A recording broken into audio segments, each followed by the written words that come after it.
Welcome, ladies and gentlemen, to an Under the Weather episode of NextGenTCG. Fall's here. I'm sick. Zach is sick. Everyone's sick. It's cold. It's wet. Halloween just passed. And we're about to lose an hour of sleep. It's just not that great time of year. But we're here because we want to talk to the masses and talk to the people and bring you guys content. Oh yeah, so excited to be here. I was not sick until I decided to go to London Card Show, and then apparently when the weather just drops and there's still leaves on the trees here, which makes no sense, your body's just like, oh, this sucks. And then next thing you know, I'm calling Nick like, hey man, like I don't know if we can do this, but we're committed. We're gonna push through, and we're gonna next gen the podcast. Here we go. First time I called him, Zach looked like he was literally on his. He called me from his hotel room. The lights are off. He sounds absolutely terrible. I'm like, this is not happening. But Yeah. A couple of days later, we are here. So big news: we are now available on Apple iTunes and Spotify. So if you want to just if you don't want to look at our faces and you don't care about all the graphics that happen, you can just listen on the go via your favorite podcast provider. World Series update: Jays lost game 6 last night, so game 7 is tonight in Toronto. Shohei Ohtani has been kind of quiet the last couple of games, so kind of hoping he doesn't break through tonight, but big game 7 tonight for Canada. Isn't it crazy how many of our friends are like from Toronto or LA? You know, and then you have like some friends in LA that root for Toronto and some friends in Toronto that root for LA. It's like there's a ton of people in the hobby from both those cities. There's also, it's very sad because you know how like they always like anytime there's like a big event, they always pan to like all the celebrities in the crowd and everything. Yeah. So like at one they were in LA, you had like Brad Pitt, Meghan Markle and Prince Harry and a bunch of other famous people. Justin Bieber was there. And then when they come down to Toronto, there's like people for like low budget television shows. It's just like, okay, we get it. The A-list celebrities do not live in Toronto. I understand. I mean, but I've sold Justin Bieber a card before. It's kind of cool. It's a long time ago. So you see the celebrities, and you're like picking out, like, okay, which ones collect Pokemon now? You know, which ones are the closet collectors? You know, which ones are public about it? So they also have those like more recently. Katy, just talking about people in the hobby, Katy Perry is dating the former Prime Minister of Canada right now. That's a big thing. So that's hot news. If you guys aren't familiar, she has her own 1-of-1 custom card. Her and Post Malone and someone else that will probably never see the light of day just because she has so much money, unless she plans to auction off for charity. But man, imagine that card ever just like showed up. Like, yeah. Well, I mean, in my experience, I've always learned that there are always extra copies. If someone works for Pokemon and they want a copy of that card, they are going to print a copy of that card for themselves. So, like, maybe it's 10 years from now, we find out there's like a set of 12 Post Malone cards that were just all executives that couldn't sell at the time. Like, that would not surprise me at all, and it scares me to death, man. Like, nothing is limited. Which one are you taking, the Post Malone card or the Katy Perry card? Well, the guy from South America, I think, is bigger than both of them, which is crazy because you think of how big Katy Perry is and Post Malone is. But I think Post Malone's more of a card collector. I think he's like actually like a true fan. He loves playing Magic. I mean, we have so many friends like in the hobby that play Magic who've just been in the same room with him and played Magic with him, which is crazy. And so like, I love the fact that he actually plays the game. And there's more to it than just like, oh, valuable card, I buy because I have money. It's like, no, he's like, he actually likes the game. So I feel like that one would be more like sought after because he's more of a real dude too. He's more authentic, and like anytime someone's just authentic, like I just get closer to them. Whereas the inauthentic people, it's like you just like, oh, you want to get away from them. Correct me if I'm wrong. Wasn't he the one who bought the 1-of-1 Lord of the Rings card? He did, but again, he's a big Magic fan. Yeah. So it's like it wasn't like his first thing. You know what I mean? It's like he's one of the few people that could do it, and it's not like he made his money in a company or this or that. Like he's an artist. He got his money differently than a lot of other people. So, I mean, it makes more sense for him to have bought that. And he's not buying this stuff every day. There's very few Magic cards that are like that. But the odd thing for me is like when you see a sale like that, like my first thought is like, why doesn't he have like the pristine Alpha Lotus or like some of the other big cards? Like, why make that your big card? And so I think that's like the big debate between modern and vintage. It's like, why are all these like modern cards having these crazy sales? And it's like those people don't even own a first ed base card. Those people Yeah. don't even like chase like the Mewtwo's, the Chanseys, and I don't know. It's this like it's weird because when I was a kid, like I was very limited in what I could do, and I only went to Toys R Us once for a Pokemon like Saturday, and that was the only time I was ever allowed or able to go. And it was like I had another family member that took me. Like it wasn't even my parents that took me. And so it's like my connection to the vintage is is kind of suppressed or a little limited from when I was actually a kid versus growing up and looking back. Whereas you look at Post Malone, it's like a lot of his experience is probably the more modern. It's probably like the breaking playing Commander. It's probably breaking and doing a lot of other stuff. So I kind of starting to understand more and more why people just favor modern over like the vintage arguments. And maybe it's just we're just trying to make these things up in our head to understand it. But it's still like to me, it's like older, rare, minter, better. Like Yeah. So, just on the topic of modern versus vintage, originally this episode was going to focus 100% on just modern because I've been dabbling in more into modern. We were going to like break down every set, kind of speculate where the value is, but we did a 180 because there's some movements in the hobby that I kind of want to talk about because it's kind of just now bubbling to the surface of what's going on. So we will talk about modern so long as nothing comes up again next podcast. We'll do a deep dive into the Scarlet and Violet set. But today, kind of want to talk about more breaking news.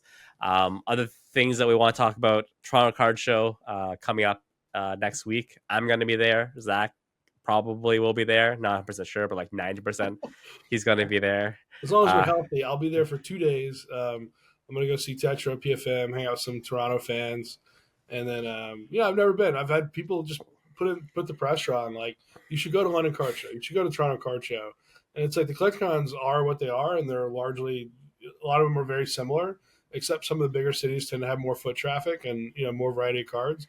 But there are these other card shows that are huge that people don't even know about Collecticon that go to Toronto Card Show. That's the only card show they know. And so I think it's important just to get out there and spread your depth and stuff and get. And so I'm excited to go. I really want to go, unless we're like on the deathbed again. And Tetra and I are swapping swapping disease. It's like ooh, it's gonna be fun.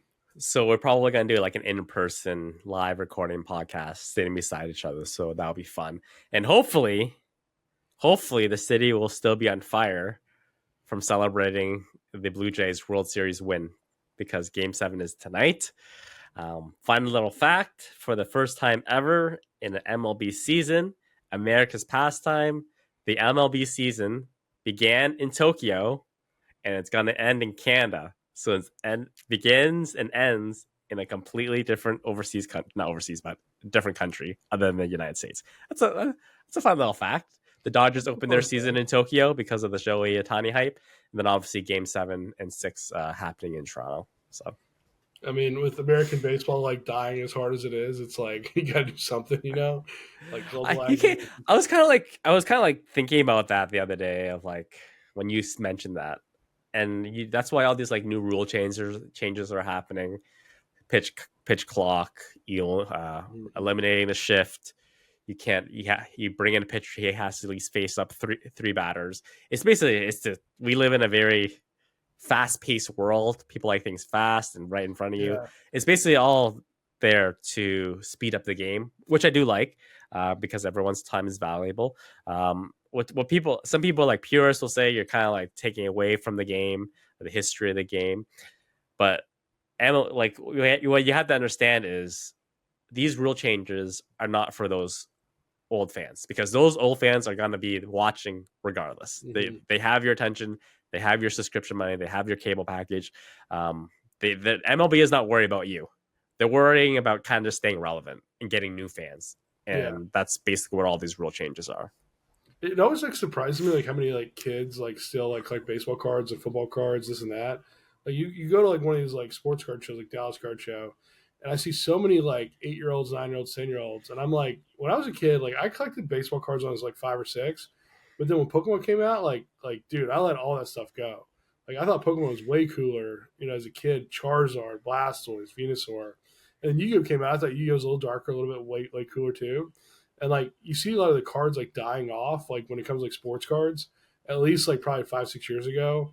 Like people that would just favor like Pokemon, and I'm like all these sports card collectors. I'm like, you guys are aging out. You're aging out like the coin collectors, and it's like who's going to be there to collect the sports cards? There's no kids. All the kids want the manga, the TCGs. They want the anime, and it like literally like made no sense. And like I'm like I don't understand how the sports world's going to survive because like I just think the hobby's going to be smaller. And so like the last like, couple years, it's like exploded again. And maybe it's fanatics, like I don't know why, but like I truly thought like I was like Pokemon's going to take over and it's going to like crush. And even PSA's numbers, there's more TCG cards getting graded than like sports cards getting graded.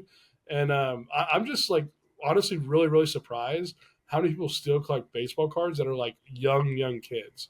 And it just feels like more than I expected. I feel like that's kind of like inherited. Yeah. It's probably because your dad collected cards. You watch baseball with your dad, and you kind of he shares his passion and love of collecting with his children, and then kind of just it's kind of like a generational thing. Zach's like opening a can of worms here. No, He's seriously. like teasing Pokemon versus sports. Sports is dying. Pokemon's gonna take over the world.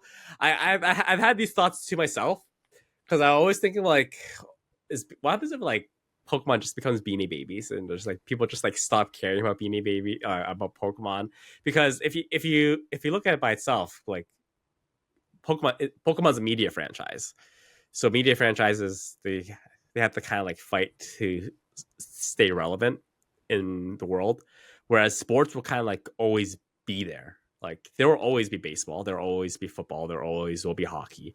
Yeah. So I feel like the risk of the bottom falling out underneath sports is much lower than the risk of Pokemon kind of the bottom of Pokemon falling out.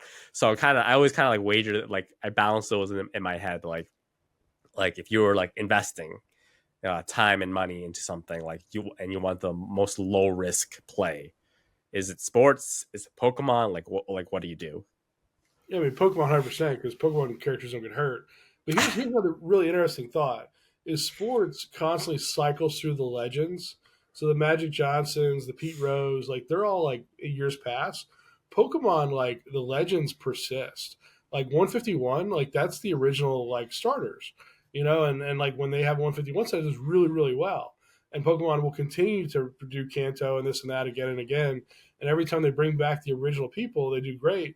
But it's like, what's people's like ability to just keep consuming Charizard and Umbreon and Eevee and Pikachu over and over and over again? Well, sports like we have Otani now, and then eventually we won't have Otani, but Otani can cycle back through here and there. But it's like you're gonna have like 100 more Otanis that'll be respected.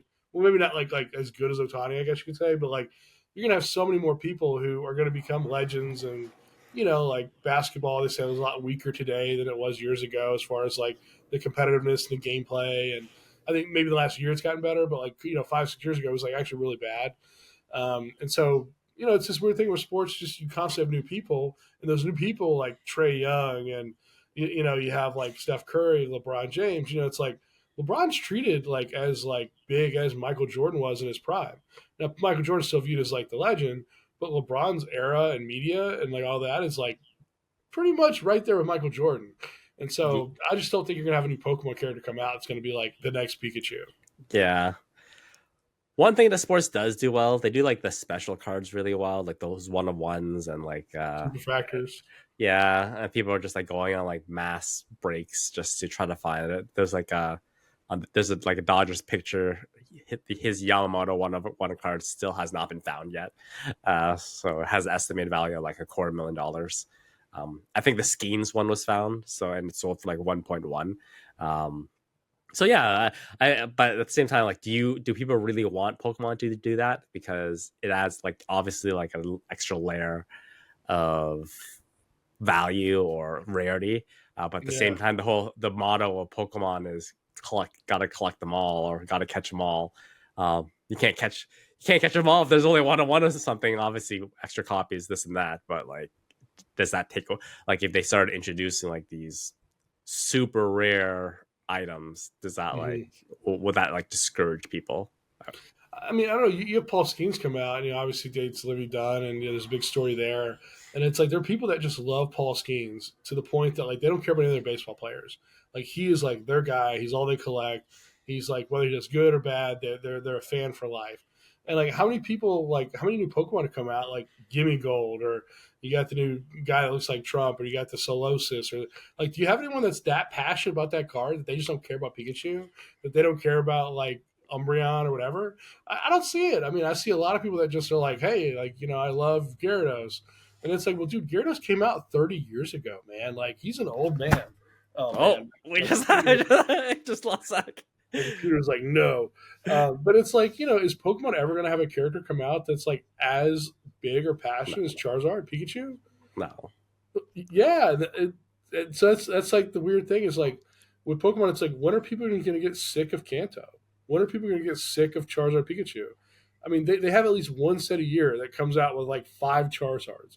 And for every reason, people are like, give me more, must eat more. And it's like, dude, like, we're just addicts, man. We're just a bunch of addicts. We can't say no. it's true. It's true. We are a bunch of degenerate addicts. It's just we accept it though. We like it. We like it. I don't We're know. getting we're dumping all our money into it, but we're okay with it. Anyways, talking about dumping money, let's move into market trends. Um, Originally was gonna do like a whole breakdown on every major Scarlet and Violet card. We got to push that back because other stuff's happening. So we're gonna dive a little back into vintage. This one just recently happened. Rumble set combined 3 cards, 202K. What intrigued me with this is, first off, full transparency. I have a set of these, so just whatever I talk about, there's In maybe 10? You have a set in tens? yes, I have a set of 10 Ooh. sequential certs too. They were graded at the same time. These ones were not sequential certs. If you look at them, the Pachirisu and the Krogunk were the same sequential, but for the Eevee was not. That must have been Yeah, for a different not grade. as cool as yours. Not as cool. Not as cool as mine. Anyways, what kind of struck me with this is that so the Krogunk and the Eevee are pop 8, and the Pachirisu is pop 7. So one lower. And I never thought this was gonna happen, but the Pachirisu actually outsold the Eevee. And that doesn't make any sense in my head other than it was like maybe like the final card, or it's just the pop was so low. I don't know any Pachirisu fans. Do you know any Pachirisu fans? uh Maybe one or two, but I can't think of their first names off the top of my head. so I'm just like, that doesn't make any sense. The Pachirisu almost sold for like just over $90,000, which is insane. And I think, yeah. So my set's at Fanatics right now. I was off like 2 weeks ago. I was off for like 80K for like all three of them. I was just like, I didn't even like. I was just like, we're not even like. I'm not even gonna send you a counter offer because like we're not even in like the same ballpark of like pricing. So So, what did you value that set when you got that offer? Like, what was your like?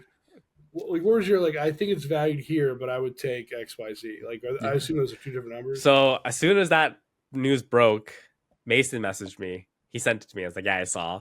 And he was like, wasn't your evaluation like 200,000? I was like, yeah, it was.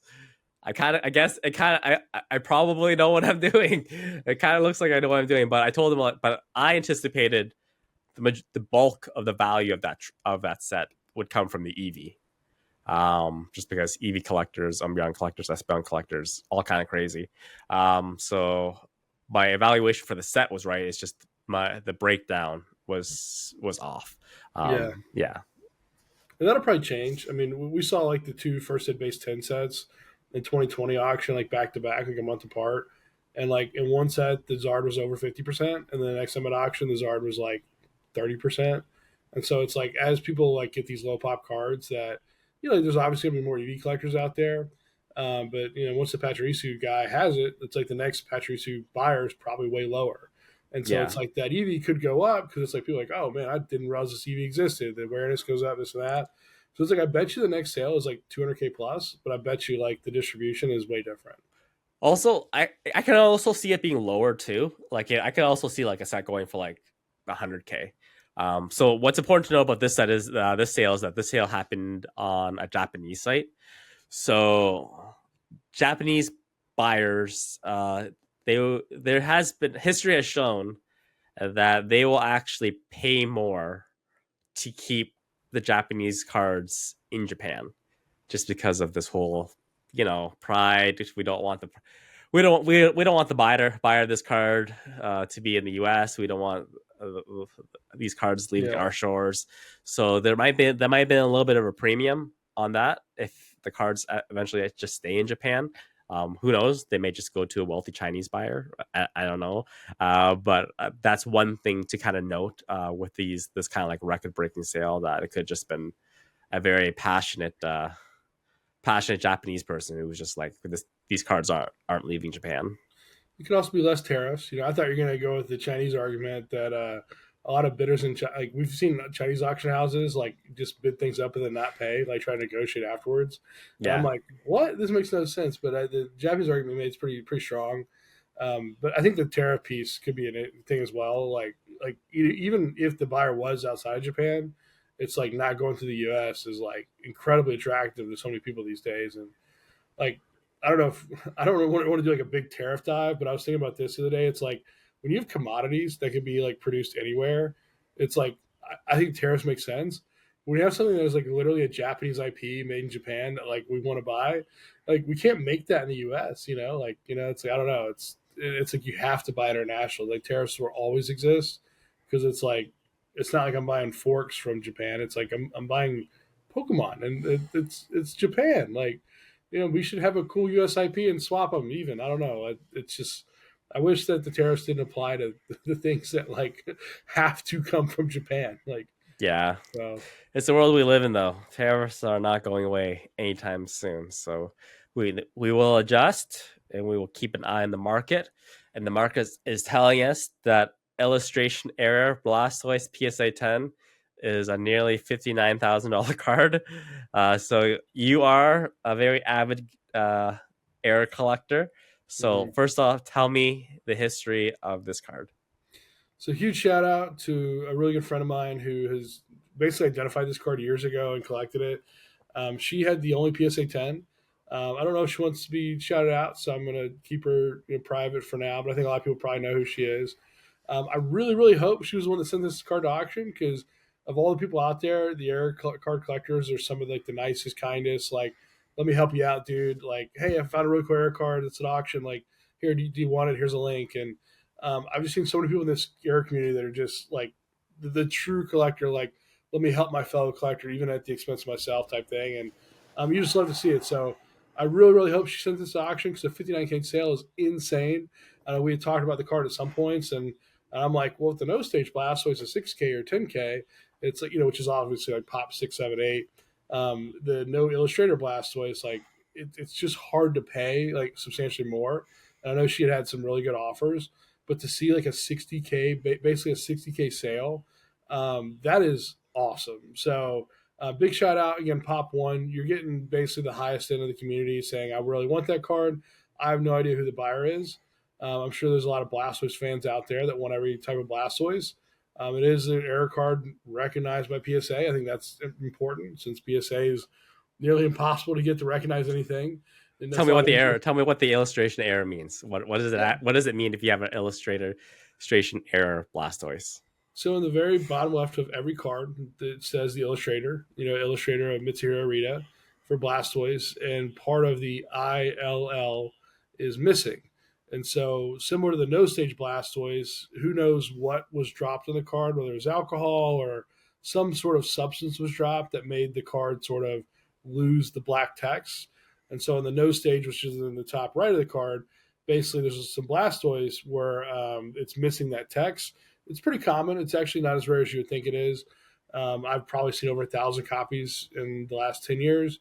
The No Illustrator card, I've probably seen less than 10 copies, and they're all coming from people who really, really look for it. And so it's a smaller error. It's very similar to No Stage, but it's in the bottom left. It's only missing 3 characters. It's a cool, unique variant. Again, it's an error that repeats itself, which simply in the error community, if you have something that does repeat itself, it tends to go for a lot more than an error that's a one-off error, which is a little surprising. You have some crazy one-off miscut errors, but if the error is consistent, like no damage nine tails, like you're getting sales of that are mint that are well over $5,000. And the PSA 10 hasn't sold in a long time, but I'm sure that would be a huge card. Whereas the one-off errors, they'll be cool. They'll be nice sales, but they're not like they don't show growth over time like the repeatable errors. So congratulations. $59,000 is freaking insane. Yeah, You error collectors are just crazy. I hope all that gets pumped right back in the error card community. Yeah, It's all going to go right back to buying more error cards, probably. man, pop one. All right, so we talked about this last week. Staff Charizard, Rusty Staff Charizard finished at auction, just over 12K. I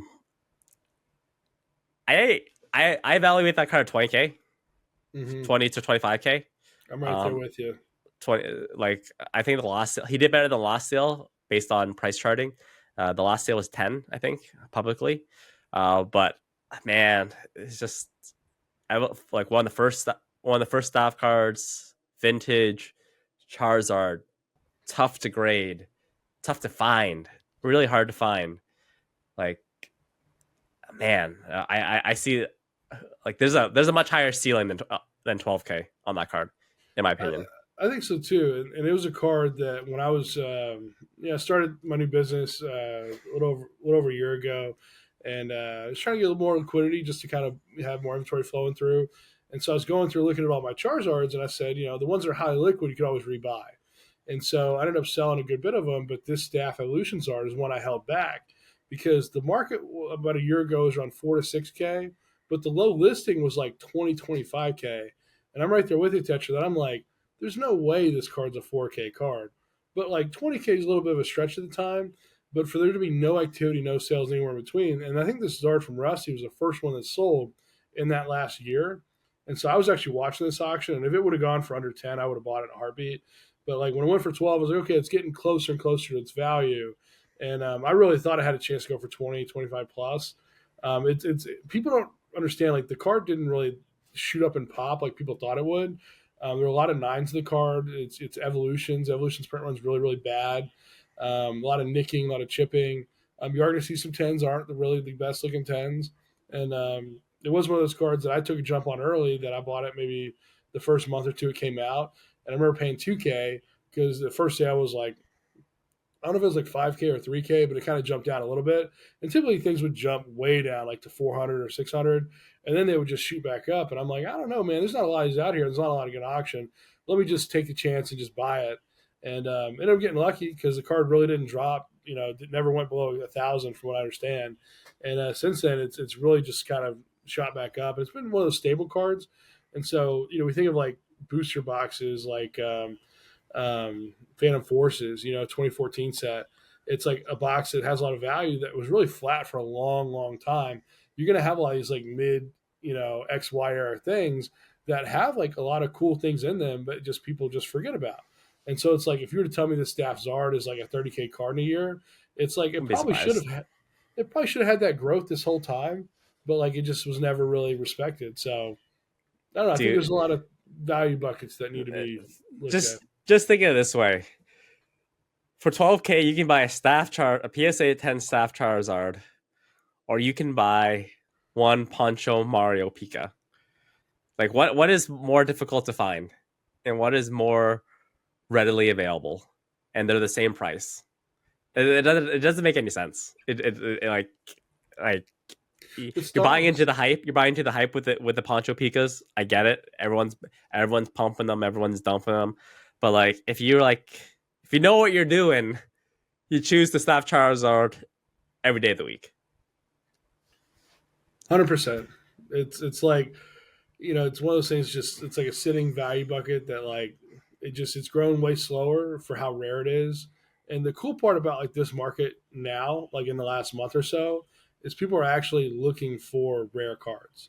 Like it wasn't the Rumble set, Scramble set, or what's that we were talking about earlier? Scramble set. Yeah, Scramble set. Scramble is Japanese. Rumble is English. Yeah. Okay.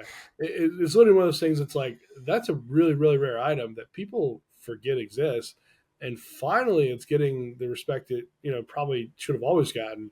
And so it's like the staff Zards and one of those other things. It's like I don't think everything that rare should like have that same level of like demand and respect, but like you're talking reprinted base set Zard, Arita, staff stamp. It's like you have these like layers of variables. Yeah, Mario Pikachu has layers of variables too. Promo, limited release, Mario, Pika. But that's where you get to the point that you're like, okay, hey, these two items are clearly great items. Which one do you want more? And like Tetra said, I always like to put the trade, mindset in there. It's like if you have one and someone else has another one, which one do you want more? That's probably where the value is at, regardless of price. Even though they're the same price, if there's one of those items that you just are like, man, I really want that a little bit more, it's probably telling you there's like a mispriced item. And that's always like the gut check, sort of.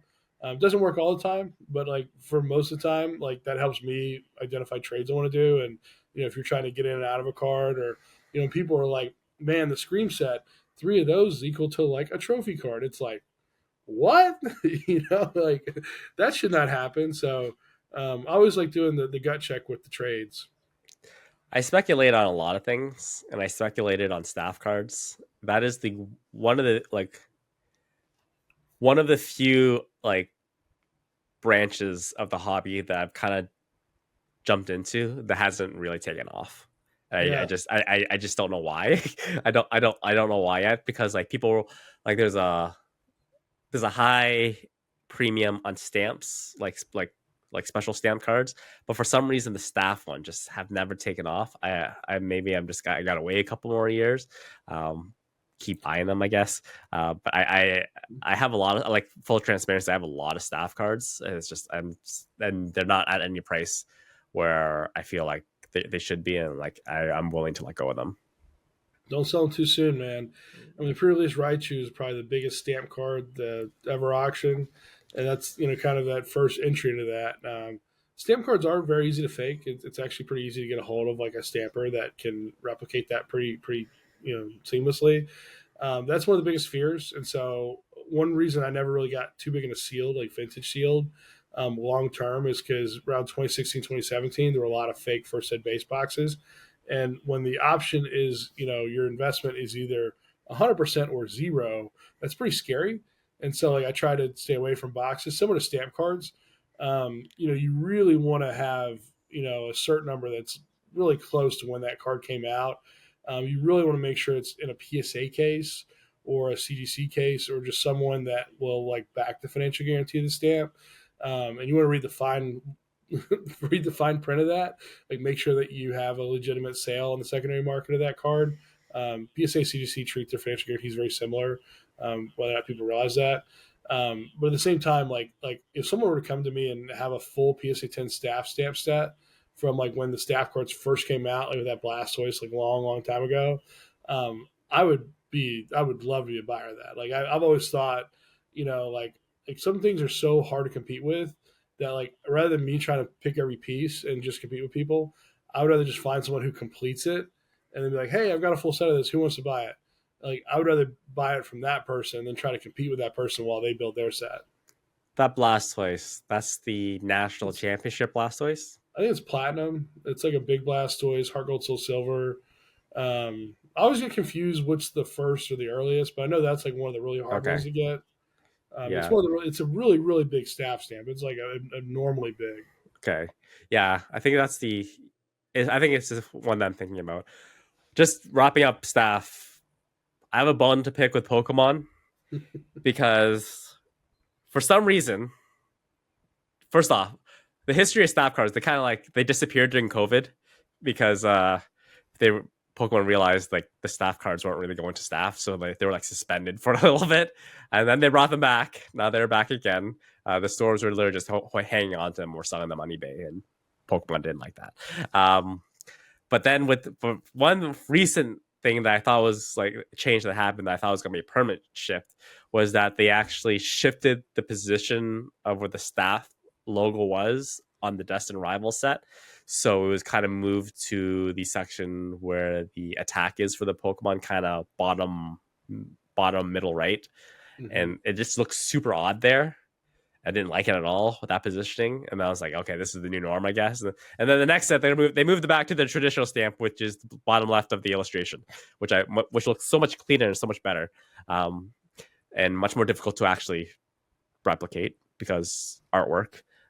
So just keep it consistent, man. Why we gotta move it in the first place? Whose bright idea was to move it just for one set? Destined Rivals had like a lot of promos. Like there's like the Best Buy Articuno. I don't know if you know that one, I which haven't is seen that one. it's like I a wish. Go yeah. ahead. It's just has Destined Rival stamp, but it's you could only get it from like buying something at Best Buy. Yeah, I really wish Pokemon would do more promos, like all that, like the GameStop, the Best Buy, like even like the 7-Eleven like Thai promo and like the Korean Ditto promo. Like that stuff's like so cool, and like it's honestly such a good like business play too. Like those are like some of the best cards to buy and sell because they're exclusive. People have a very difficult time getting hold of them, and it's just yeah, it's hard to do. I'm trying to finish off the I'm doing a master set of the Umbreon from Obsidian Flames. I'm missing a one, which is like a GameStop promo that was only available in Europe. And there's like a guy. It's the highest it's ever sold for was like 170. I offered like 180 for it. He had it listed for like 250, and I was like, "What do you want for it?" He's like, "I want 240 for it because I have an offer from PSA for 240." I'm just like, first off, that's bullshit. I know that's bullshit because I was like, if you have an offer for 240 and you're listed for 250, obviously you take that offer. Yeah. But then like he sent me like a best offer for like 230. I'm just like, so you're full of shit. I might go back to it, just give him 200 and just get it done for an extra $20. Is it But PSA 10? it's PSA 10. Yeah. There you go. You're getting the best grade. You're knocking off a goal. Like if you're talking like 2300 versus 2K or like something like that, but like Yeah. sometimes like It's a 200 it's versus a principle that he 240. lied to me that I don't like. Yeah, you don't like. I mean, I don't like that. And the thing is, I would never trust that person again. I would like memorize their username and Yeah. be like, all right, this dude. But like sometimes, like for me, it's like just skip a meal out. You know what I mean? It's like Yeah.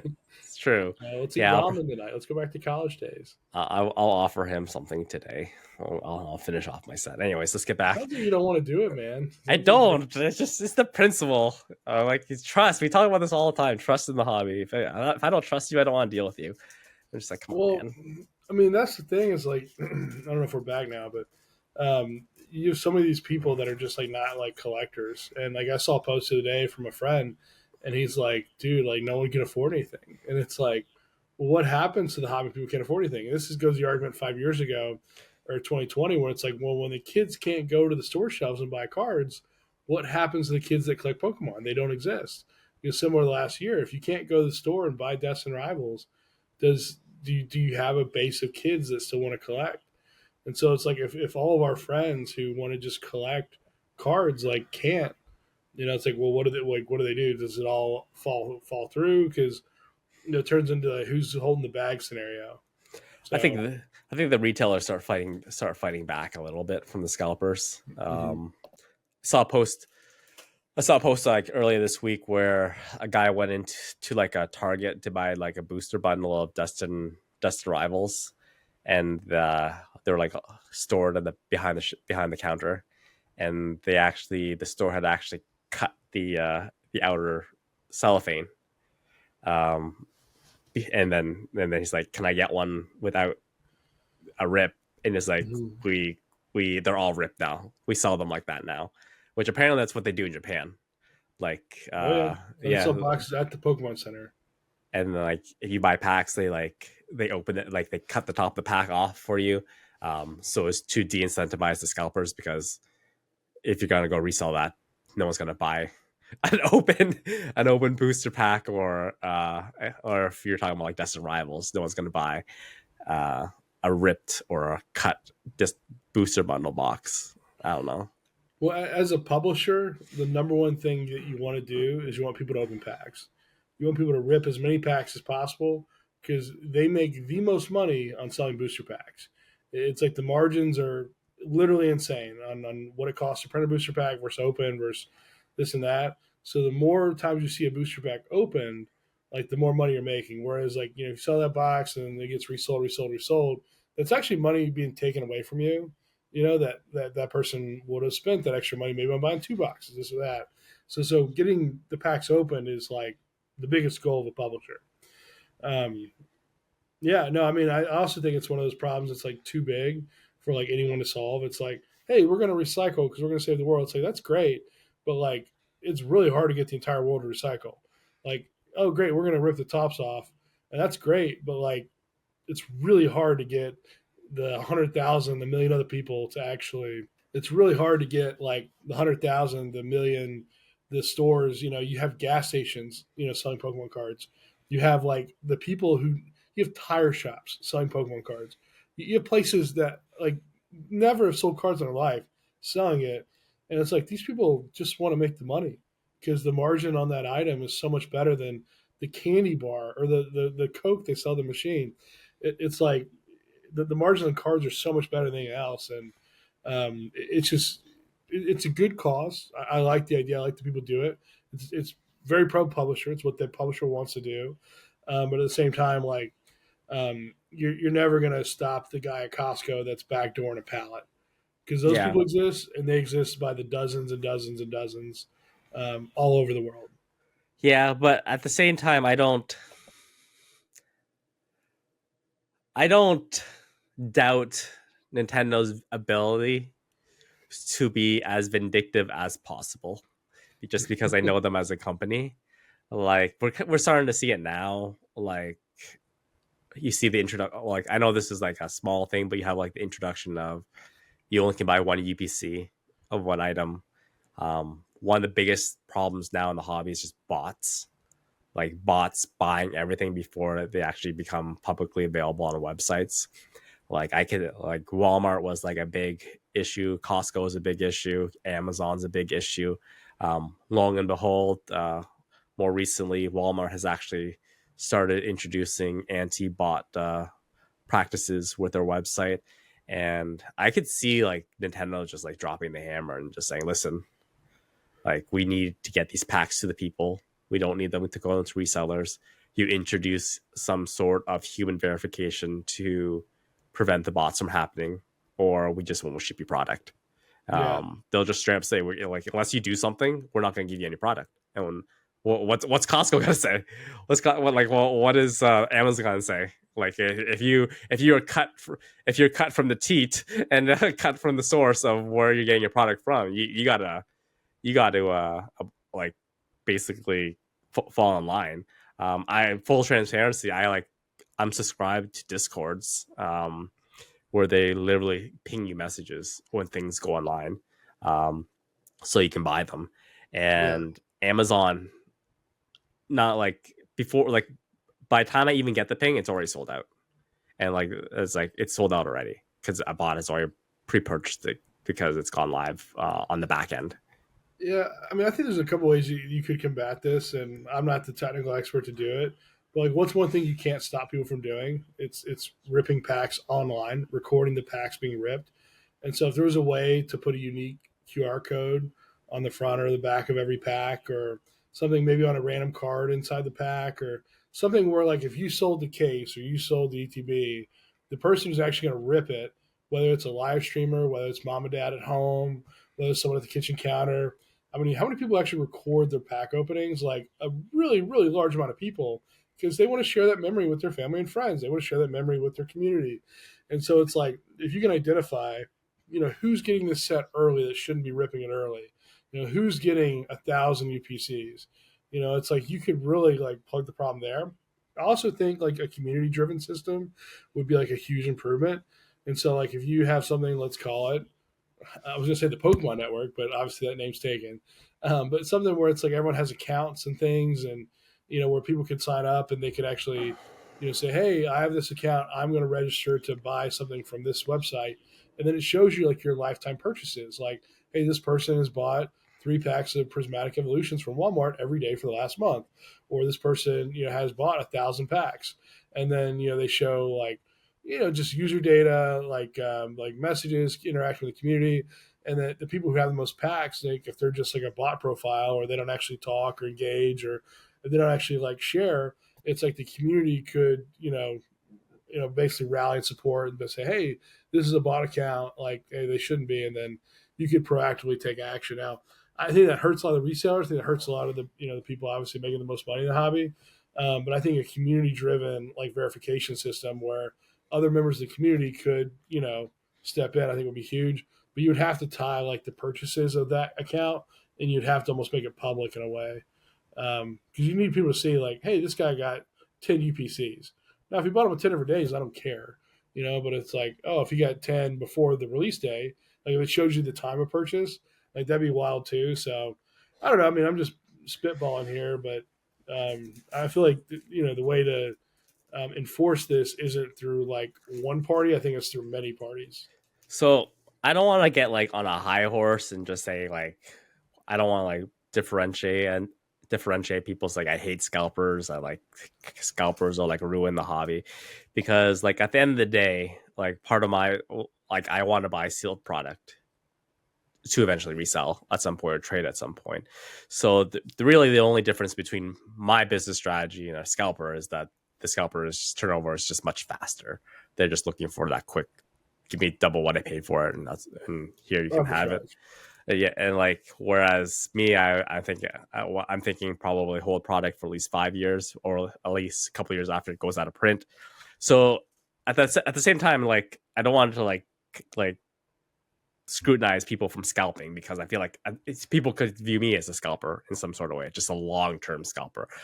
We in the Pokemon community kind of fluff it by saying we are investors, but we're doing the exact same thing at the end of the day. So I don't want to try to draw this line in the sand that the scalpers are like evil and they're over here and I'm over here doing my thing. So just kind of put that out there, because I see like all this kind of like discourse and like all the Discord chats that I go, and people are getting like, people post like recently there was like a prismatic EV tin that came out that released at Costco, and like I see pictures of like people posting pictures of literally an entire van full of them, and then people are just to like flex, and like people are getting upset. And like to me that doesn't upset me, because obviously if I had, because I just see it as okay, whatever, just he's doing his thing, trying to make money somehow. I don't really care. Obviously it takes away from what I can get, which is fine, but it's like, but then people are just like the outrage is just so strong. Yeah. There's just so much outrage. The people are like think about the children, all the stuff you're taking back. It's like it's a discretionary income hobby, man. It's like you don't have to worry about the children. It's like it's not needs, it's extra. Yeah, but I'm just like, this is just like so hypocritical. Like you like if you were this person, you could have done it. You probably would have done it too. But you just probably wouldn't have flexed on everyone. One thing that I did note is that at these like early like releases, like so my Costco actually opened up early before they started selling it before the store opens, so it kind of get the Pokemon people out so they don't interfere with like traffic with like the regular customers. So one thing I noticed that the majority of a large majority of the customers there are actually older Asian couples. It's not like a good deal, baby. Looking for a good deal. So they figured out or been tipped off that there's money to be had here. Like they probably know nothing about Pokemon, but they just know, like, have been told that there's money to be had here, and they have the time, they have the resources to buy extra. Old Asian couples are the scary scalpers in the background these days. Yeah. So, I mean, we mentioned earlier, you're not going to stop the one-off employee that's just going to sell a pallet out the back door. But there's like a lot of other scenarios that I don't think people realize like exist. So I had a buddy who lived in the San Francisco area who was buying a ton of like 151 UPCs, and he was like, "Hey, it's been out for a couple months. They're sitting at Costco. No one's buying them." And he went to all the stores, and they're still there. And he ended up buying, a handful of them from the stores, but he never bought out every store. He always left some. But he went around to all the Costcos and picked them up because they had been sitting for months and months and months. This was like a year ago. And so it's like there are some places in Canada and America, across the world, where like Pokemon isn't like the number one priority of every citizen in that area. And that you will eventually find a Costco, you'll go in and there'll be a pallet of Pokemon. And it's like, you're not going to find that in New York City. You're not going to find that in LA. There's too many collectors that are just isolated, that are just love the game there.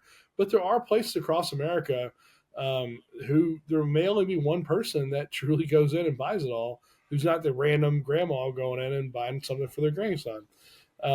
So just there's a lot of scenarios that exist that allow people to scalp at the levels they do, and why some of the scalpers can get their inventory back up so quickly is probably because they live in one of these attractive scenario cities. So we went on a long rant of scalpers there. That was not scheduled into this podcast. That just kind of just happened. So Scalpers are important for the ecosystem. Like as evil and as bad as they appear against the true collector, like they are important for liquidity because they do take a lot of risks. And scalpers don't always make money. A lot of times they do lose a lot of money. Usually at the very end when they stop being scalpers, when they lose all their money. But throughout the life, like it's important for liquidity. It's important for the ecosystem of the hobby, and like it's actually better for the hobby to have scalpers than to have no scalpers. you're injecting more money into the hobby. That's the simplest way you can put it. Money that wasn't coming in before, you're now getting it. So there's a place for importance for scalpers in some sense. But anyways, let's move on to main topic. We went on major tangents there, but I think they were all good ones. So I'm cool. Just make that the episode, and we just go straight to Collector's Corner. no. We have breaking news. That's kind of just come to the surface these days. So Zachary, Yes. PSA buys PSA. Oh, it makes sense to this to me. So if you're unfamiliar, so when you buy things on eBay, you ship them to your eBay vault, which is partnered with PSA. Very often you will see that PSA will actually, and once it finally gets cleared and it gets into your vault and they do all the scanning, you'll see that there's like sometimes they will just give you an offer price for the item. It ranges from 80, but more recently, now 100% of the card's value. So how does the company make money paying 100% for an item, Zachary? It's amazing, isn't it? Isn't this amazing world we live in? We're living in fairy tales and ghost stories, and the where you can put your card online, and there's this buyer with infinite money that just wants to give you more than market. Doesn't this sound like just like something that is impossible? Like, aren't these the worlds we dreamed of, where cards are just worth more than gold, and it's free money, infinite free money glitch? I wish that was true. It is true in some cases, but it's not always true. So PSA has basically declared that they are going to participate in the secondary market, which obviously is an incredible stretch of the trust we have with them because they still largely use human graders, which are highly subjective graders, to evaluate and give grades. Now, if you understood how big of a company PSA is and how unlikely a coordinated grading scheme fraud thing would be to exist, it's hard to really wrap your head around that. This truly is independent, and like it'd be near impossible for PSA to actually finagle or whatever. So what's happening here is PSA has basically said, hey, you can go on eBay and you can sell a card for 15%. You go to Golden, Fanatics, all these different places and pay a percent fee. Why can't we just offer cards to the market at a low rate? And we already know who the big buyers are. We already know that Arena Club, Courtyard, GameStop, we already know that there are some of the biggest buyers out there for a lot of these cards. Lo and behold, surprise, surprise, Nat Turner seems to sit on the board of almost all these companies that have this special access to behind the PSA thing.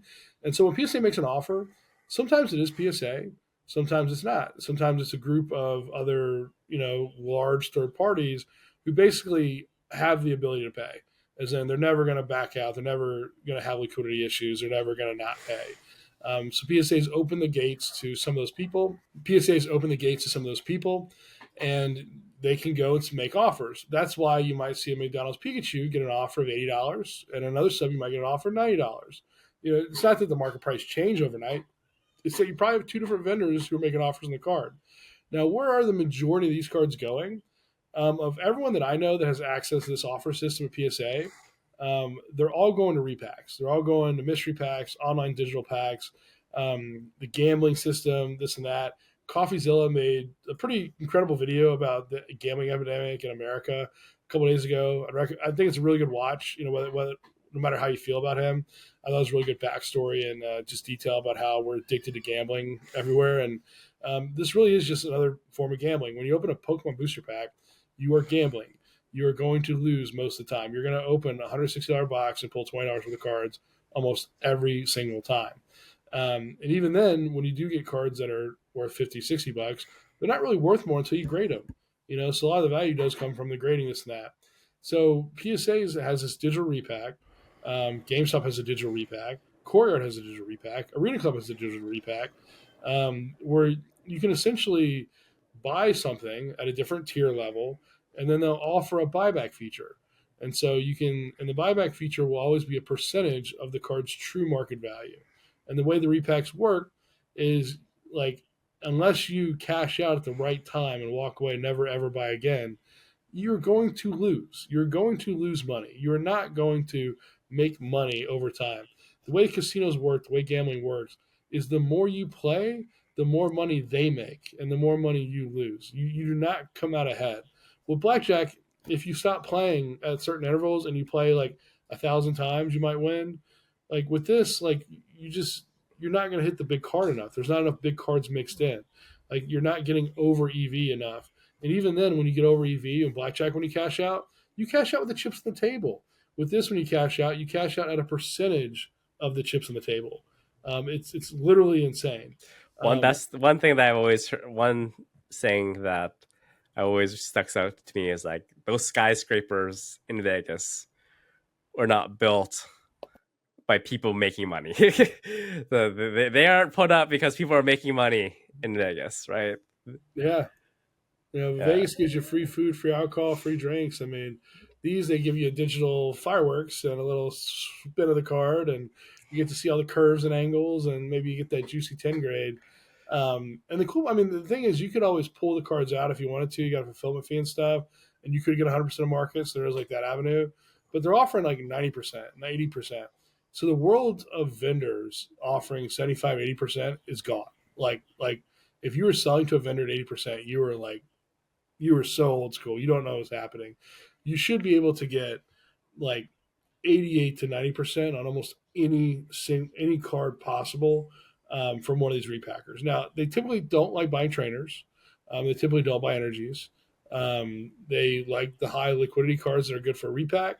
And so one of the challenges, you're seeing this overabundance of trainers that do have value. Like First Aid Gym Heroes trainers, great cards. But you're seeing a lot of people like don't want them. And so, like, you're having all these card shops and stuff that are selling repackers that have this inventory that they don't know what to do with it. And, the next phase of this is going to be raw. I've already seen some of these companies that are pushing to figure out how to do that. And so raw prices, if you're buying a bulk raw, I see a lot of people take 70, 75%, 80% if it's good stuff. And I'm talking about gold stars. I'm talking about like light play to excellent condition, random cards that are not graded, going off TCG player pricing. So very just middle of the pack stuff. I think that's the next layer. I think it's going to go and it's going to get more and more competitive. I think you're going to find that raw bucket go up to maybe 90% as far as that. And I have buyers today that will happily pay, above 85% to 90% for anything raw I sell them outside of trainers. They don't want trainers. And so it's like I've been offering that up to friends and saying, hey, like, send me your TCG player list. Like, I'll get you paid next day. And we've been doing that. I've probably did 25,000 cards last week. People just sending me ultra rare cards, get them paid. And it's like this repack thing is utterly insane. So I'll pause there for you. So let's focus. Okay, there's two ways I want to kind of like approach this. First, I want to approach it from the PSA side, and then I want to approach it from the collector side, the UME side. So we'll start with the PSA side. Yeah. So the PSA side it's actually kind of brilliant. I like gonna lie, it's actually brilliant because if it gets more people holding a piece of plastic, this card right here, because some people that like there are collectors who have never held a graded card in their entire life. Me myself, like I did not know PSA grading was a thing until I joined the hobby. I'm like, well, why is this card in plastic? Why does it have a number associated? Why does it cost so much more? And then it doesn't really hit you until you actually hold the card in your hand. Like, well, like the value of the plastic, it's a different feeling. It's kind of just like you just get it once you actually hold the card in your hand. It just hits you, and you finally get the value of this red label, this piece of plastic, this number associated with it. So, well, who wins when more cards are getting graded? The grading company. PSA, obviously a grading company. So I feel like with these repacks, you get more people get to experience firsthand what a PSA card feels like in the palm of your hand. So that gets people more interested in grading. How do I submit cards for grading? Like, what do I do to grade? All that kind of stuff. So that is the first business kind of section that I want to kind of look at. It's just absolutely brilliant. Yeah, But and all that money's made on transactions. Like PSA does not care if the price of Charizard is $100 or 100,000. You know, they make money on the grading coming through. Golden makes money on cards getting auctioned. You know, PSA and the repacks make money on how many times you hit the thing. Like it doesn't matter what value they're selling. They just want you to click the button over and over again. They want you to just pull the wheel over and over again. I think what you mentioned there, Tetra, that was huge. If you want to yeah, keep going like that way. you like growing the need for grading companies and the importance and value in grading companies, then I see like all these like doomsday posts or like people like this is clear market manipulation, like posting like infinite slides of like these various cards, and like the buyout price is exactly the same. It's like right now, Yeah. what I saw was like $67 across various timelines of Pokemon, various sets. This is the buyout price for all these cards in a slab. I mean, And yeah, the scary thing for me is like I don't know where these cards are going. You know, I don't know who these new buyers are. You know, a lot of the people who do hit the spin wheel are like crypto users and who are largely anonymous people who don't want to be known, who don't want a certain number tied back to their account, who want to stay anonymous. And so it's like when you have all this liquidity, you know, you see a lot of like our friends like wanting to pare down their collections. You're saying like, man, do I really, really need the rest of that Scream set? So I mean, I sold a Pikachu out of a Scream set recently, and I've got 4 of their cards, and I'm like, these cards are worth so much money. Like, I'd rather like take a trip to Japan, or this or that. And so like, I've hit this dilemma where like the ability to just like live life and travel and like see friends, touch me going to Toronto and having dinner with you is like to me way more important than going to the card show. And like I would rather do that 9 times or 10 times out of 10 than like like have a card or this or that. So like my goals have almost shifted to the point that like I want to get to the point that I could do that any day of the week, any time of the year, forever. And so selling a lot more of my collection has become I don't know, it's almost becoming more of a priority because I don't think what we're doing right now is sustainable. I don't think the ability to sell cards at 100% happens forever because we'll get to the other side of this in a second, but like this isn't going to last forever. dude, you do not want to talk about life change priorities. You're not married and you do not have children yet. I like you're just talking about like your priorities are traveling. I'm just like, dude, wait, there's like a baby crying in the background. You can probably hear it right now. Like my life priorities completely shifted. Once my daughter came into the world. I'm just like, but funny enough though, the irony is her coming into the world actually got me back into collecting again because I decided that I need to make some extra money. So and I have enough knowledge in the hobby where I think I can do it correctly. So So what did she choose? You didn't tell us yet. she hasn't done yet. Our entire family is sick. Like literally, we're all sick right now.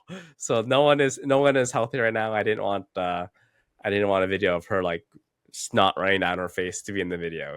It wasn't a good Yeah. scene. It's been rough here for a couple weeks, Zach. Just I'm trust me. sorry. It's not a good situation in our house. We are living in a germ infested household right now. But anyways, we will get to that video soon. As soon as it happens, I'll post it immediately. So we talked about the PSA side. GameStop side is they're just trying to survive. Man, a couple of years ago, GameStop was literally on the verge of bankruptcy, and I think, man, I'm gonna go on a rant here. So GameStop generally gets some of the best prices for to sell Pokemon in the entire industry. Like if you can ever actually get stock from GameStop, it's usually like very very cheap. That being said, they very sell often very quickly. So very often I'm trying to like call GameStops in the morning when I think like supplies come in and stuff like that. And like you can just tell like the people are just like tired of like dealing with Pokemon. Like there used to be like a brick and mortar video game store, and like very slowly over the years just trying to adapt its more plushies, more stuff, more Mhm. Pokemon. And like Pokemon is like probably the biggest thing right now they got going on. And so like Pokemon's like dialing back the doomsday clock on GameStop. But like I just kind of in my mind, it's like you just have to embrace that you're no longer a video game store. Like the employees need to embrace that. Like GameStop is a toy shop now, basically. Like just embrace it. Don't get annoyed for people who are trying to look for Pokemon, looking for the hottest toy right now. It's just like I know you probably joined a GameStop or started working at GameStop because you love video games, but just embrace the fact that it's a toy shop. But where I was going is that like GameStop should be fully on board with this whole thing, this repack system, kind of like loot boxes and like repackaging items. It's just kind of I don't know. I just I'm not a huge I'm not a huge guy into opening packs myself. I'm not like a pack ripper. I don't like the whole gambling aspect of it. I will just spend the extra like same thing as like I don't like I just buy my tens. Like I don't try to like buy cards to grade them. I just like there's just too much time in between. I don't like the I'm a very low risk person. I'm just like give me a 10, I'll pay the little bit of extra inflation and I'll just hang on to it for a little bit longer. Um, but yeah, GameStop they just need to embrace the fact that toy shop. Uh, I just don't like that. Like I don't like their repacks. Like what do you think? Like in terms I of like mean, like they're shifting from a video game shop to a card shop. Like they're literally like TCGs. Like video games is a dying industry. You know, it's like it's getting a lot harder to build video games, a lot more expensive. You have a few brands like Grand Theft Auto that crush it, but when you have a game once every 10 years, it's like it's a long time, and where does all the money go? It goes to the investors, right? if the video game flops, you can bankrupt the company if like you get a couple of games like very expensive games of like just completely Yeah. flop. Like you can literally just bankrupt the company. So the rest of the world has figured out that trading cards has one of the highest margin businesses out there that exists. It is by far one of the most lucrative things you can possibly do from an investment standpoint when it comes from the publishing side, from someone who draws artwork, puts text on a card, creates a competitive game. The margins are insane. Now, most trading cards flop. 99% of them fail. So that's why you really only have Magic, Lorcana. I'm sorry, Magic and Pokemon, and then Lorcana, is largely dying right now. It's actually failing very, very, very, very hard.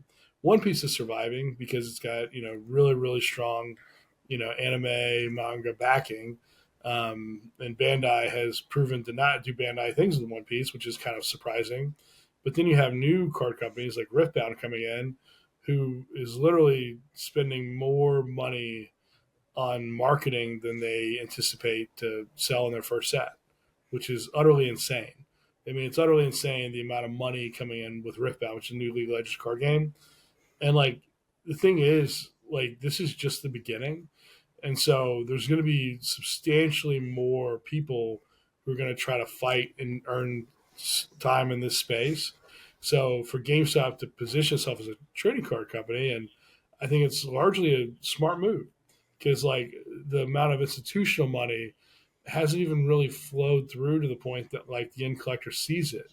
Like institutional money is just now like getting to the point that like they're having conversations, they're making plays, or this and that. Like you haven't really seen that flow to the consumer yet, and like I don't think people understand like for someone's appetite to start a new card game, it's so hard.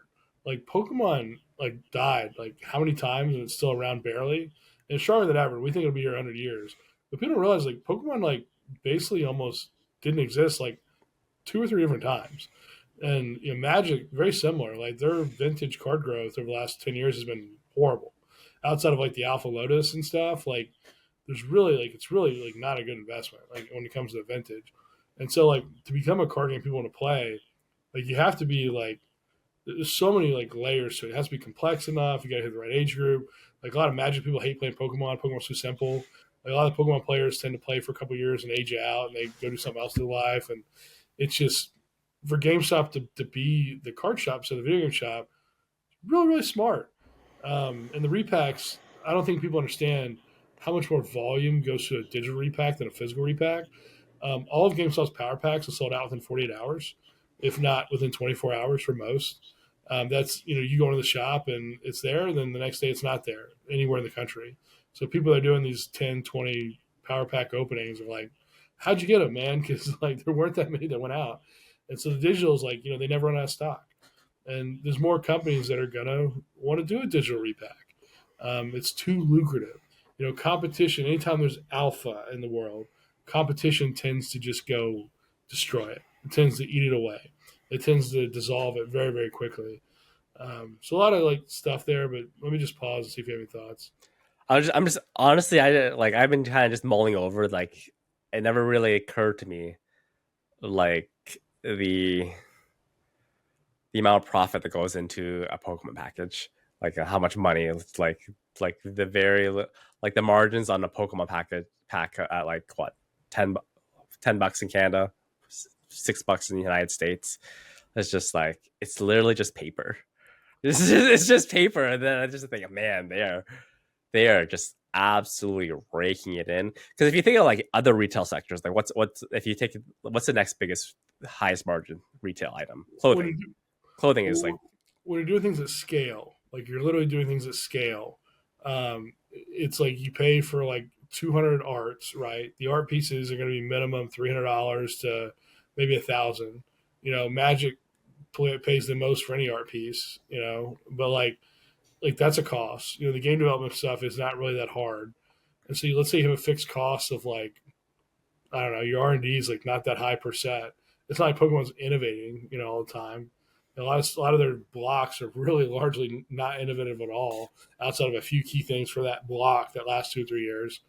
And then when you print a billion packs at like, they're not, the MSRP on these packs are $5 a pack. Let's say distributors, a lot of times it's 50% MSRP. With Pokemon, because they're such a high leverage IP, like meaning they have control and negotiating, they're probably like getting 60, 70% of that MSRP.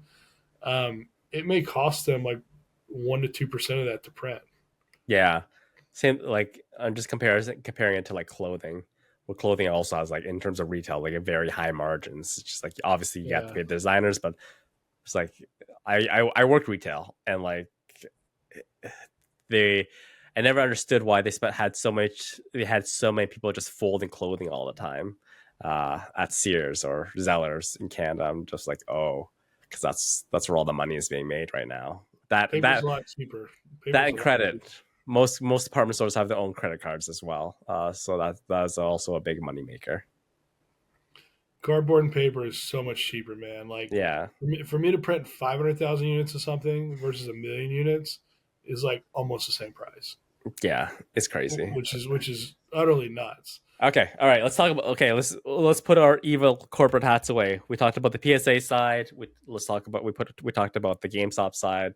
Let's talk about the collector side. What does this mean for collectors like you and me, with when you're being offered when slabs are disappearing at market prices by PSA and all this repack is happening? At the end of the day, how does that affect us?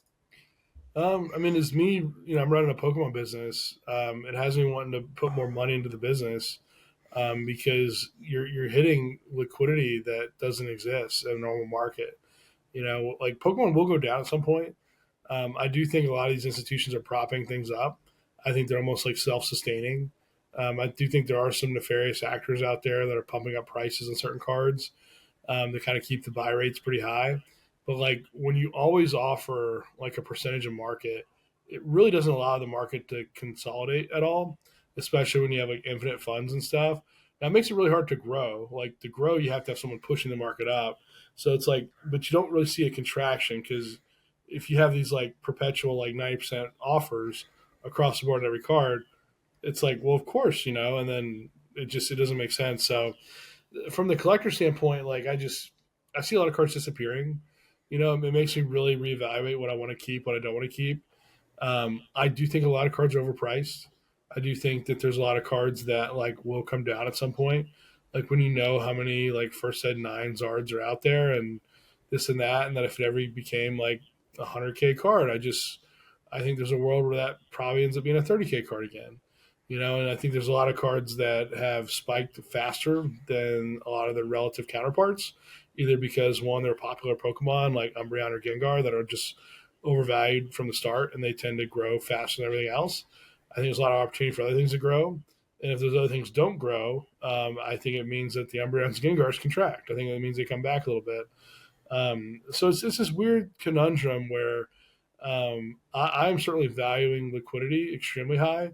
I would rather go into a market recession with more liquidity, like as liquid as possible, to rebuy all the things that you can't buy in this scenario, than to just sit there and hold firm and hold things. And some of the biggest mistakes I made in 2020 is I got FOMO really bad, and I spent a lot of money on things that I shouldn't have bought. I knew I was overpaying, but I was worried that if I didn't buy that card then, I would just lose out. So, buying a last first set base PSA 10 for, $3,000, and that card, tanks, Dragon or Beedrill. And I did that to complete another first set base 10 set because in my mind, that extra like 10, 20K I was putting into it, it meant that that set was worth 600K. And so it's like it was my way of validating that, oh, you now have this new whatever. And so like you get these people that are like, oh man, Ray's going up, the Ray's going up, we got it, this and that. It's like, it can definitely go up, but it can also come back down. And like, I told some people, I think one of our buddies, Card Rich, had a Ray 5 auction at Fanatics, and the 5 went for like 5 or 6K.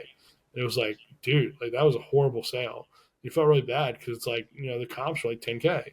And so you're going to find this thing where you have these little pieces that go up, go up, go up, go up. And then the market's going to fall when you have all the supply basically at the same time and there's no buyers. So when the repack buyers stop buying, when the eBay auctions stop, because the other thing with PSA and their sales is like, yes, they'll make you an offer.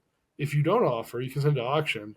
I think that they're bidding on their own auctions, maybe through another account or that.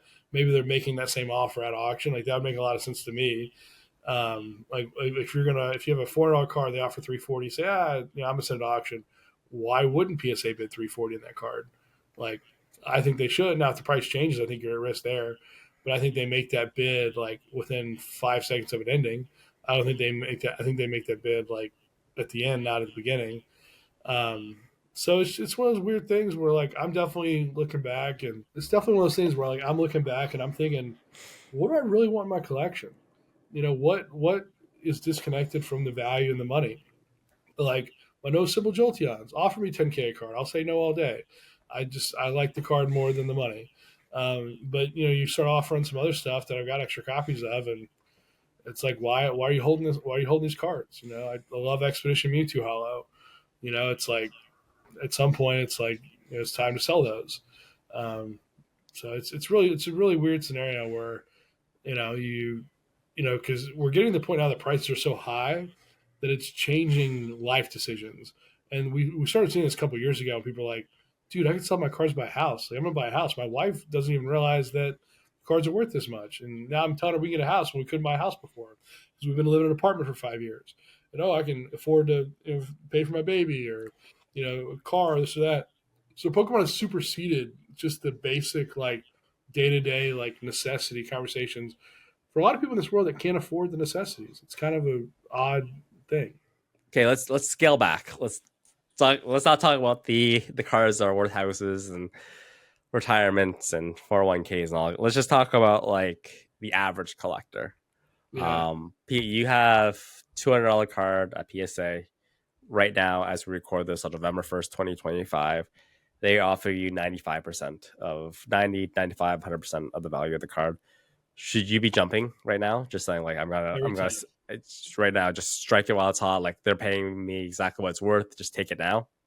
Every single time. Because if you graded that card and you got a 10 or a 9 or an 8 and they still offered, you probably did well.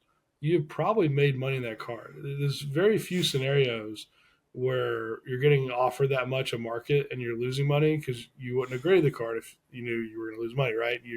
You're pre-screening, hopefully. Because the chances are you could just go buy that card again raw and then regrade it and grade it again. It's this cycle where on that $200 card, did you make $30? Did you make $100? Like, can you do that infinite times? Is it a capital issue? Are you going to do this with 1,000 cards? I don't know. I just think that like if you're getting offered that high, you have to take it every time, unless it's a PC card. And yeah, I think it comes down to something we've talked about many times before. How many times can you replicate that sale? Like if it's a set, modern set, still in print, still widely available, you can literally walk into your local LCS and buy that card right now, grade it, send it in for a grade, ship it to the PSA vault. I think you should be like jumping on that market like right now. But if it's like a out of print card, vintage card, hard to find, they're offering you 90 to 100%. I would hold caution on that just because you can't buy that card again. You cannot find a mint copy of that card again unless you're sitting on like a whole bunch of like seal product or like binders. but sometimes there'll be three comps of a card, and I've sent 50 into PSA, and PSA's offered me on all 50 of them, and it's like you got to keep in mind those sales to PSA are not public sales.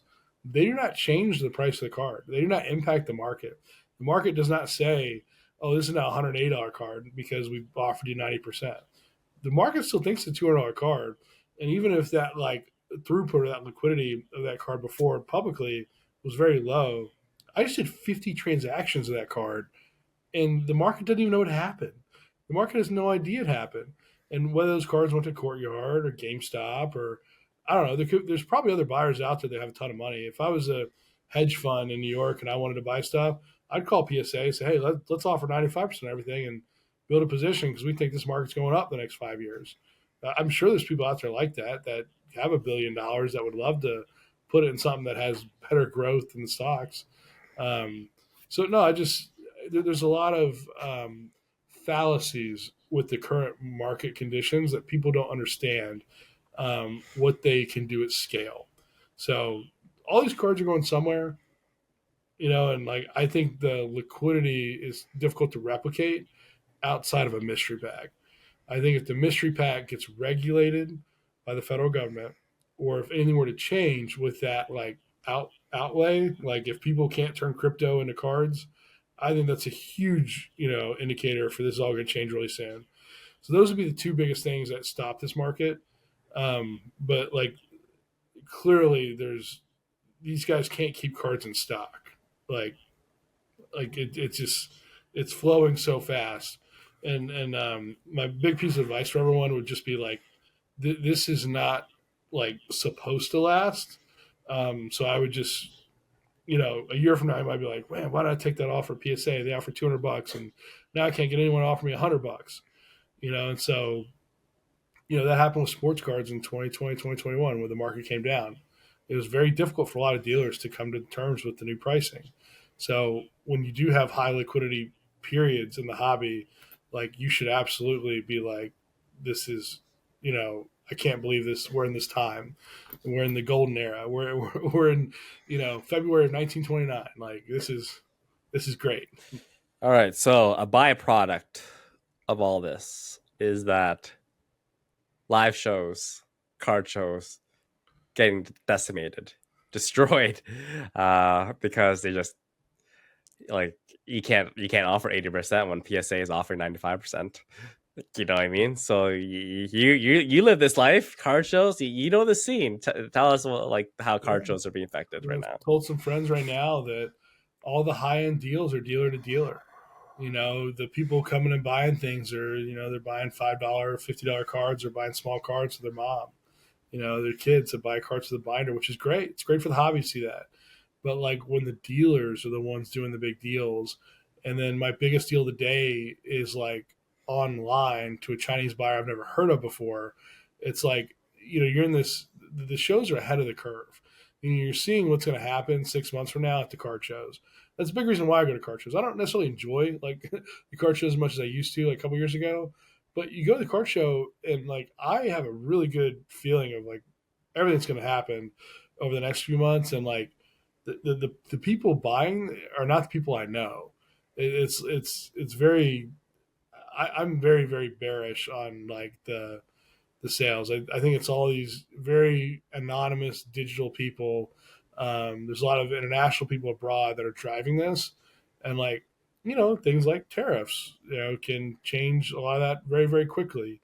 But when you have the last show I was at, there was a guy that was representing PSA buying for the digital repack, and he was offering 92% on the spot, where he would go through all your cards, he'd look it all up, and he would say, "Hey, I'll wire you on Monday." But he was a legitimate PSA employee, a high ranking one, that I'm aware of, and he was legit. But like everyone that gave cards to him, in the back he had like customer number 39, customer number 40, customer number 41, and he's offering them 92%. I mean, I remember all the dealers of the show were like, dude, he's killing all the deals. All the guys I buy from are just going to him because they were paying 80%. And then they were selling to PSA 90%. Now you got PSA saying, we'll give you 92% direct. It's like, why not? Why would you not take that?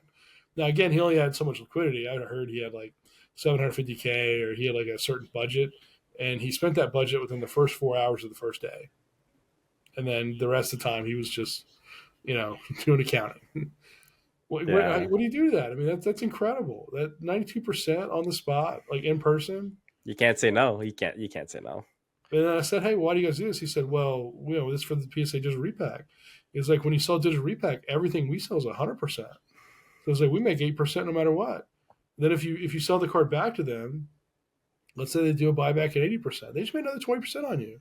Maybe they buy it back at 90% because they're feeling generous. They're feeling really generous. They just made 10% on you. It's like, the best thing you can do for a repacker is sell them the card back. It's literally the gold mine of today. Uh, it's kind of ingenious, but also kind of depressing and scary all at the same time. The inventory is held by big companies that they're not going to tell you when the Gengar is coming up. You got to pay to play, baby. You got to play. You got to spend the $100 slot 100 times for a chance to get the card you want. You can't even buy the card you want now. No, you cannot. Okay, all right. Well, we'll keep an eye on this whole repack situation of PSA and see how it goes. Let's move into a happier topic. Let's move into Collector's Corner. Collector's Corner, really? We get to talk about the things we want to keep. All right, so Collector's Corner. What do you got for me? I went first last week. What do you got? You went first last time. Yeah, I have a Gold Star Rayquaza. Ew, look at that cert. I've never seen a cert with a 1 before. Yeah. The reason I love it is how mint it is in the back. I don't know if it's super. I'm more of a front guy. I'm not a behind guy. Really? So, what's the origins of this card? There's a longtime collector. So there's a guy on my team named Dylan Lefevre. He won Pokemon World 2008. Awesome guy. A guy he competed with. A British guy. Got second at Worlds like many times, and he came by MetaZoo booth, which a lot of you guys may or may not know. I run the MetaZoo booth at Collecticons. Help my friend Charlie with all that. He came by, and we want to play and this and that. So we start talking, and they have this long history of playing against each other. And he apparently never really sold out of all his stuff. So he pulls out like 30, 40, 50 gold stars. And I'm like, these are incredible. Like, this is crazy. How do you still have these? How have you not sold these over the years? And he's been playing Pokemon 10, 15 years, and very high energy guy, very, very smart guy. Definitely knows what he's talking about, knows the angles when it comes to buying and selling. And this gold star, I just thought it was like super clean. I just thought like the edges were really clean. The corners were really clean. And I just thought for an 8, I thought that was really, really nice. It has like some surface scratches, which is definitely probably why I got an 8. And I just thought it was a beautiful card. So I ended up trading him like 9K in trade, and I paid the rest in cash. The deal we did was a little under 20K, which after it's been a couple weeks since we did the deal, the last sell was like 23K. So at the time, like this was like fair market, like full market. But I know I was really excited. I thought it was a really clean card, really nice card. And sometimes when you buy the card not the grade, getting a card that you feel really good about is nice. So this is actually probably the 5th or 6th like Gold Star Ray I picked up in the last month because it was just shooting up. But it's one of those cards that like I'm just making a play on the market. So don't worry, some acetone can fix those surface scratches. Just what? Some acetone. Acetone. I don't know. just send it to a card cleaner, and then it'll become a 9 magically overnight. I feel like acetone might make it a full galaxy picture. Oh, card cleaning. So sick, man. That's a topic that we have not touched on, but I do want to touch on that at one point. Oh, that's card cleaning. But anyways, we'll save that for another episode. All right, so mine is more Halloween themed. I could not find a Gengar for the life of me. Could No not. Gengar? What No happened? You sell out? Gengar. No, I just don't have them. Just oh man. Anyways, so I have like I was going through my like I have modern stuff in my home. So I was just like, well, what do I got that's modern here that's like kind of Halloween themed? You probably saw it earlier. This is just a Hidden Fates. It's a Hidden Fates Darkrai. Darkrai. Yeah, Nice. I don't even. I think it's $300 card. I don't even know. I just like the card for what it's worth. The artwork from Hidden Fates is very polarizing. Like that five band graphic. Some people love it. Some people hate it. Some people think it's kind of cold. Some people's kind of it's not like really. It's not like hand drawn. You know what I mean? So like, what do you think of the artwork from Hidden Fates? I mean, I think it's kind of You're on the end that you don't like it. You don't like it. it's super basic. Like team up is so cool. You Yeah, know, that's like true. tag team is so cool. You know, these new arts, the new Zards coming out, they're like iconic pieces. So like earlier, the high end artists from Magic get paid like $10,000 in artwork, and it may take them a week or two to make that artwork. And they're these like huge pieces with oil paints, this and that. And it's like Pokemon's finally at the point that they're like doing these really cool artworks. And you have like a Darkrai GX with like what 50 lines on it that connect at various angles that are all random that somehow look like a Darkrai.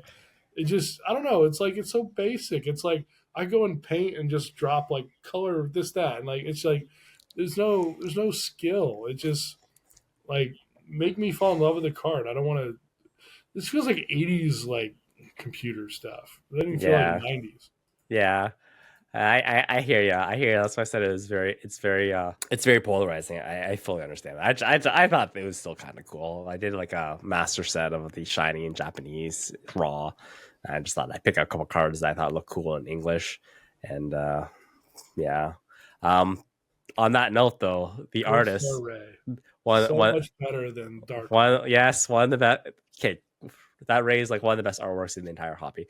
But then you have remember that like controversy like a couple months ago, like that Pokemon like published literally a stolen plagiarized image on one of their cards. It was like a ho-oh. Remember that? Did you hear that?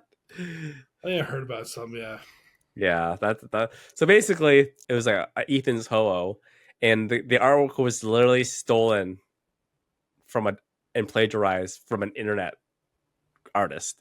It's just How do they make that mistake? They have like so many like lawyers and legal team and like they're so deep. Yo, you gotta fire up that Google Lens once in a while, you know? You just gotta.